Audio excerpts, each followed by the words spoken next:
이 소설은 운전자의 안전 운행을 위해 화면 구성은 생략했습니다. 서울 외곽의 낡은 치킨집. 박진수는 한 손으로 주방문을 잡은 채 허공을 바라보았다. 몇 달 전만 해도 손님으로 북적이던 가게가 이제는 조용히 먼지 속으로 사라져가고 있었다. 박 사장님 미안한데 이번 달 임대료. 건물주의 목소리는 차갑고 사무적이었다. 진수는 고개를 숙였다. 20년 직장 생활을 정리하고 쏟아부은 전 재산이 8개월 만에 증발했다. 아내는 이혼 서류를 던지고 떠났고 대학생 딸은 전화를 받지 않았다. 다 끝났구나. 치킨집을 정리하고 남은 약간의 돈으로 1톤 화물을 하기로 했다. 생계를 위해 시작한 1톤 용달 화물일. 첫 출근 날 물류센터 휴게실에서 진수는 동료 기사들과 마주쳤다. 신입이구만. 박진수 씨? 김태윤, 15년차 베테랑 기사가 따뜻하게 손을 내밀었다. 아, 네. 잘 부탁드립니다. 처음이라 힘들지? 나도 처음엔 그랬어. 궁금한 거 있으면 언제든 물어봐. 특히 부두 쪽은 까다로워서 말이야. 고맙습니다. 휴게실에는 다른 기사들도 있었다. 이정호, 최민수 모두 각자의 사연을 가지고 이 일을 하고 있었다. 우리 다 비슷한 처지야. 서로 도우면서 하는 거지 뭐. 부두는 특히 더 서로 챙겨야 돼. 이정호가 커피를 건네며 말했다. 진수는 처음으로 마음이 조금 풀렸다. 적어도 이곳 사람들은 따뜻했다. 며칠간 선배 기사들은 진수에게 부두의 복잡한 절차와 배송 노하우를 알려주고 힘든 일이 있으면 함께 나눠했다. 진수 씨, 오늘 고생 많았어. 부두 하역 절차 익숙해지는데 시간 좀 걸리지? 형님들 덕분에 버티고 있습니다. 화물 기사들끼리는 서로를 격려하고 의지했다. 이 일이 힘들다는 걸 모두가 알기에 서로에게 더 따뜻했다. 하지만 문제는 다른 곳에 있었다. 부두. 첫 배송지에 도착한 진수는 트럭에서 내렸다. 삼부두, 거대한 컨테이너들과 지게차들이 분주하게 움직이고 있었다. 부두 입구에서 진수는 지게차 기사 김철호를 만났다. 저기, 실례합니다. 어물류센터에서 온 박진수입니다. 하역 신청서는. 김철호는 진수를 힐끗 보더니 고개도 돌리지 않고 지나쳤다. 마치 진수가 투명인간인 것처럼. 죄송한데요, 어디로 가야 할까요? 김철호는 멈춰서서 한숨을 쉬었다. 그리고 턱으로 부두 끝을 가리켰다. 말 한마디 없이. 아, 저기요? 감사합니다. 진수는 어색하게 웃으며 트럭으로 돌아갔다. 하지만 김철호는 이미 다른 곳을 보고 있었다. 시구역은 부두 끝자락이었다. 다른 곳보다 훨씬 멀었고 하역 공간도 좁았다. 진수는 무거운 화물을 손수레에 싣고 혼자 끌기 시작했다. 뒤에서 경적 소리가 들렸다. 지게차 기사 박성민이었다. 진수는 황급히 비켰다. 죄송합니다. 박성민은 대답도 없이 지게차를 몰고 지나갔다. 그 과정에서 진수의 손수레가 살짝 밀렸고 화물 일부가 기울었다. 아, 저기요. 잠깐만요. 박성민은 뒤도 돌아보지 않았다. 진수는 혼자 흐트러진 짐을 다시 정리해야 했다. 시간이 지날수록 진수는 깨달았다. 이곳에서 화물 기사들은 사람 취급을 받지 못한다는 것을. 실례합니다. 하역 확인 부탁드립니다. 물류창고 관리사무소 직원은 진수를 보지도 않고 손만 내밀었다. 서류를 받아든 뒤에도 한참을 방치했다. 다른 직원들과 커피를 마시고 농담을 나누는 동안. 확인되셨나요? 직원은 진수를 쳐다보지도 않고 서류를 책상 끝에 던졌다. 마치 귀찮은 파리를 쫓듯. 진수는 서류를 집어들고 고개를 숙였다. 감사합니다. 대답은 없었다. 가장 힘든 건 지게차 기사들의 태도였다. 저기요, 이 화물 하역 부탁드립니다. 송재욱은 삼부두 지게차 팀장이었다. 그는 진수를 보더니 천천히 고개를 돌렸다. 그리고 아무 말 없이 다른 곳으로 걸어갔다. 팀장님? 송재욱은 멈춰서서 한숨을 쉬었다. 그리고 차갑게 말했다. 저기 대기석에서 기다려요. 네, 알겠습니다. 대략 얼마나? 송재욱은 대답 없이 사라졌다. 진수는 대기석에 앉았다. 1시간이 지나도 아무도 부르지 않았다. 다른 대형 물류업체 차량들은 금방금방 처리되는데 진수의 화물만 계속 방치되었다. 저기, 제 차례가 순서 있어요. 송재욱의 대답은 짧고 차갑했다. 진수는 다시 앉았다. 결국 2시간 반을 기다린 끝에 하역이 시작되었다. 그날 이후 부두에서의 모욕은 일상이 되었다. 지게차 기사들은 화물 기사들을 보지 않았다. 말을 걸어도 대답하지 않았다. 필요한 말만 최소한으로 했다. 쉬고요. 2시간 대기. 저기 가서 기다려요. 그게 전부였다. 인사도, 눈맞춤도, 기본적인 예의도 없었다. 마치 화물 기사들은 사람이 아니라 그저 처리해야 할 대상일 뿐이었다. 더 힘든 건 차별이었다. 대형 물류업체 차량이 오면 지게차 기사들은 달라졌다. 형님, 오랜만이에요. 하하, 커피 한잔 해요. 웃으며 담소를 나누고 빠르게 하역해 주었다. 하지만 진수 같은 용달 기사가 오면 표정이 굳어졌다. 말 한마디 없이 최소한의 일만 했다. 그것도 느리게. 어느 날 진수는 삼부두에서 대기하고 있었다. 벌써 1시간째였다. 그런데 방금 도착한 대형업체 트럭이 바로 하역을 시작했다. 저기, 저는 먼저 왔는데요. 송재욱은 진수를 차갑게 내려다봤다. 저쪽은 정기거래처예요. 우선순위가 달라요. 하지만 불만 있으면 다른 데 가세요. 송재욱은 돌아섰다. 진수는 말을 잃었다. 주먹이 떨렸지만 참을 수밖에 없었다. 그날 저녁 물류센터 휴게실. 진수는 고개를 떨구고 앉아 있었다. 김태윤이 옆에 앉았다. 진수야, 오늘도 힘들었지? 네. 형님, 왜 우린 항상 저렇게 무시당해야 해요? 이정우가 한숨을 쉬었다. 나도 알아. 부두놈들, 우릴 사람으로 안 봐.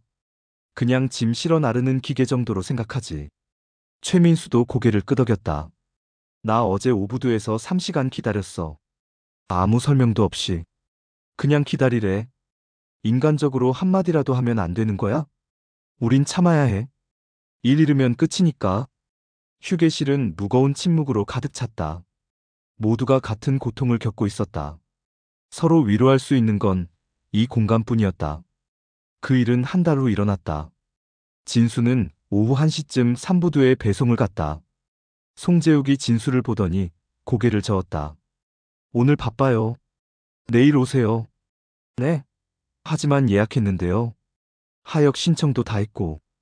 바쁘다니까요. 제발 부탁드립니다. 오늘 안에 배송해야 하는 건데. 송재욱은 진수를 차갑게 바라봤다. 그리고 한참 뒤에 말했다. 그럼 5시까지 기다려요. 5시요? 지금 1시인데. 싫으면 가세요. 진수는 입술을 깨물었다. 하지만 선택의 여지가 없었다. 기다리겠습니다. 진수는 차에 앉아 기다렸다. 오후 내내 지게차 기사들은 쉬는 시간에도 진수를 부르지 않았다. 4시 50분, 송재욱이 나타났다. 오늘 잔업 있어서 안 되겠네요. 내일 오세요. 뭐라고요? 내일 오라고요. 진수의 얼굴이 붉어졌다. 4시간을 기다렸는데 그냥 가라고? 팀장님, 이건 너무하지 않습니까? 송재욱은 진수를 보지도 않고 말했다. 여긴 원래 이래요. 적응 못하면 다른 일 하세요. 그리고 돌아섰다. 진수는 그 자리에 서서 온몸이 떨렸다. 분노가 치밀었다.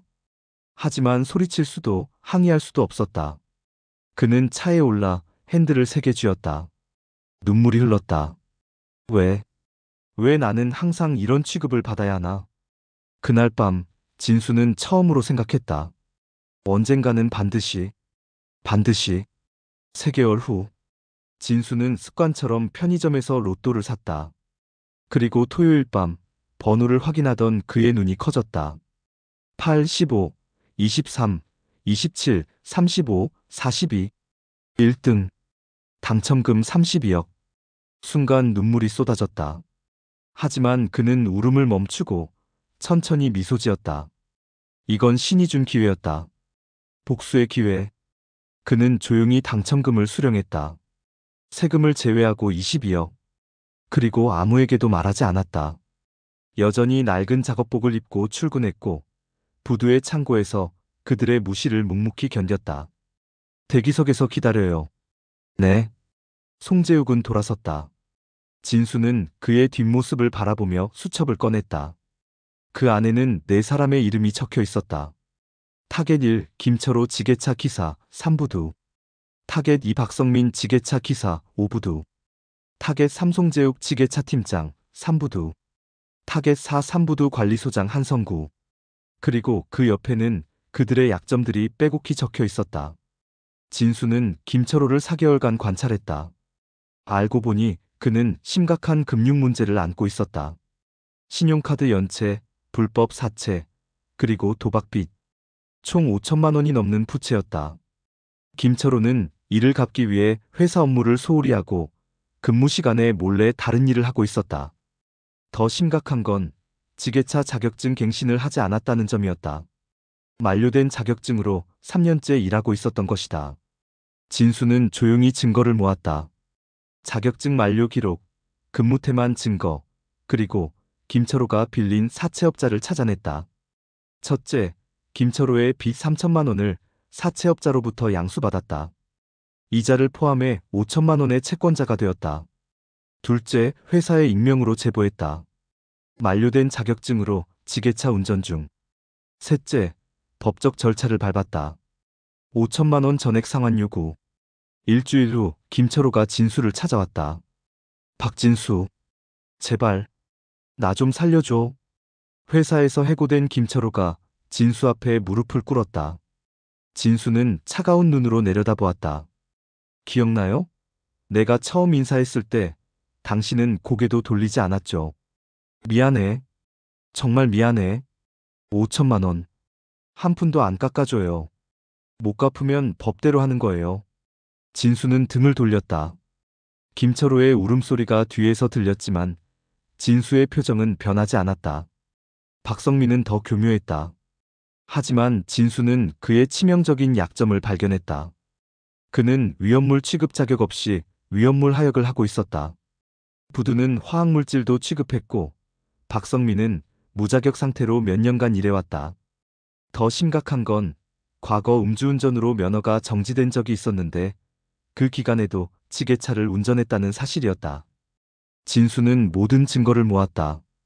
그리고 고용노동부, 해양수산부, 그리고 회사에 동시 제보했다.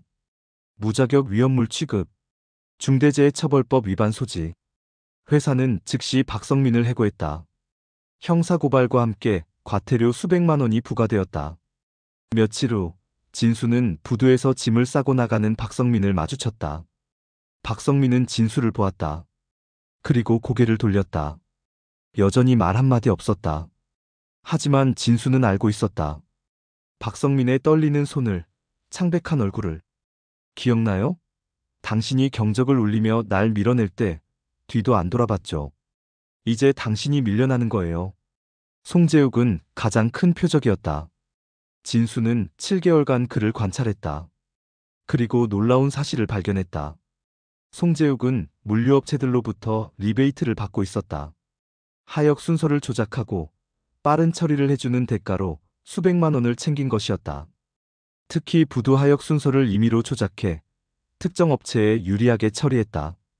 이는 업무방해이자 배임이었다. 진수는 모든 증거를 모았다. 계좌이체 내역, 녹취록, 하역 순서 조작 기록, 피해를 본 업체들의 증언, 그리고 검찰에 고발했다. 부두팀장, 리베이트 수천만 원, 업무방해 및 배임. 뉴스가 나간 다음 날 송재욱은 구속되었다. 부두 전체가 발칵 뒤집혔다. 진수는 창고 현장에서 경찰차에 실려가는 송재욱을 바라봤다. 그때 송재욱이 차 안에서 진수를 봤다. 두 사람의 눈이 마주쳤다. 송재욱은 무언가 깨달은 듯 입을 열었지만 소리는 들리지 않았다. 호송차는 그대로 떠났다. 진수는 조용히 중얼거렸다. 기억해요? 내가 4시간을 기다렸을 때 당신은 나를 보지도 않았죠. 이제 온 나라가 당신을 보고 있어요. 마지막 표적은 삼부두 관리소장 한성구였다. 그는 모든 비리를 알면서도 방관했고 오히려 송재욱과 결탁해 이득을 챙겼다. 하지만 한성구는 교묘하게 증거를 남기지 않았다. 그래서 진수는 다른 방법을 택했다. 돈의 힘. 진수는 삼부두 건물을 소유한 부동산 회사에 접근했다. 그리고 건물과 부두 운영권을 시세보다 높은 가격에 매입했다. 20억. 새 건물주이자 운영주가 된 진수는 부두관리업체와의 계약갱신을 거부했다. 그리고 한성구 소장에게 통보했다. 3개월 뒤 계약 만료와 함께 퇴거해 주시기 바랍니다. 전화 너머로 한성구의 당황한 목소리가 들렸다. 저기. 갑자기 이게 무슨. 새로운 운영사가 들어올 예정입니다. 운영주가 바뀐 겁니까? 누구시죠? 진수는 잠시 침묵했다. 그리고 차갑게 말했다. 매일 대기석에서 기다리던 용달 기사입니다. 뭐라고요? 박진수. 기억하시죠? 전화가 끊어졌다. 한성구는 아무 말도 할 수 없었다. 며칠 후 한성구가 직접 진수를 찾아왔다. 박진수 씨. 이거 너무 하시는 거 아닙니까? 제가 뭘 잘못했다고. 진수는 차분하게 대답했다. 잘못요? 소장님은 아무 잘못도 안 하셨죠. 그냥 보지 않으셨을 뿐이에요. 우리가 몇 시간씩 기다리는 것도, 말 한마디 없이 무시당하는 것도 다 보지 않으셨죠. 그건 이제 소장님이 느껴보세요. 보이지 않는다는 게 어떤 건지. 3개월 뒤 이 부두에서 소장님의 자리는 없을 겁니다. 한성구는 더 이상 말하지 못했다. 회사는 급히 다른 장소를 찾아야 했고 한성구는 책임을 지고 사퇴했다. 복수를 마친 진수는 동료 기사들을 불렀다. 진수 씨가? 김태윤과 이정호, 최민수는 깜짝 놀랐다. 사실 제가 로또에 당첨됐었어요. 진수는 그동안의 이야기를 털어놨다. 그리고 말했다. 형님들 덕분에 버틸 수 있었어요. 서로 위로하고 격려해주지 않았다면 전 진작 무너졌을 거예요. 그래서 이 부두를 우리 같은 화물 기사들을 위한 공간으로 만들고 싶어요. 김태윤의 눈시울이 붉어졌다. 진수야, 정말 고맙다. 형님, 울지 마세요. 이제 시작이에요. 진수는 그 부두를 소규모 화물기사 협동조합 물류센터로 바꿨다. 부두를 오가는 화물기사들이 서로 존중하고 격려하며 일할 수 있는 공간. 더 이상 대기석에서 몇 시간씩 무시당하지 않아도 되는 대기 시스템. 사람으로 대접받을 수 있는 곳. 6개월 후 새로 문을 연 화물기사 협동조합 센터 앞에 진수가 섰다. 그곳에서 화물기사들이 서로 격려하며 일하고 있었다. 수고했어요, 형님. 오늘 힘들었지? 내일은 내가 도와줄게. 진수 형님 덕분에 이제 사람 대접받으면서 일하네요. 진수는 미소 지었다. 김태윤이 다가왔다. 진수야, 고맙다. 정말. 형님, 이건 다 우리가 함께 만든 거예요. 진수는 부두를 바라봤다. 저 멀리 컨테이너들이 줄지어 서 있고 배들이 드나들고 있었다. 치킨집은 다시 열지 않았다. 하지만 진수가 얻은 건 훨씬 더 소중한 것이었다. 자존심, 그리고 동료들과 함께하는 평화. 진수는 다짐했다. 다시는 누구에게도 무시당하지 않으리라. 그리고 앞으로 걸어갔다.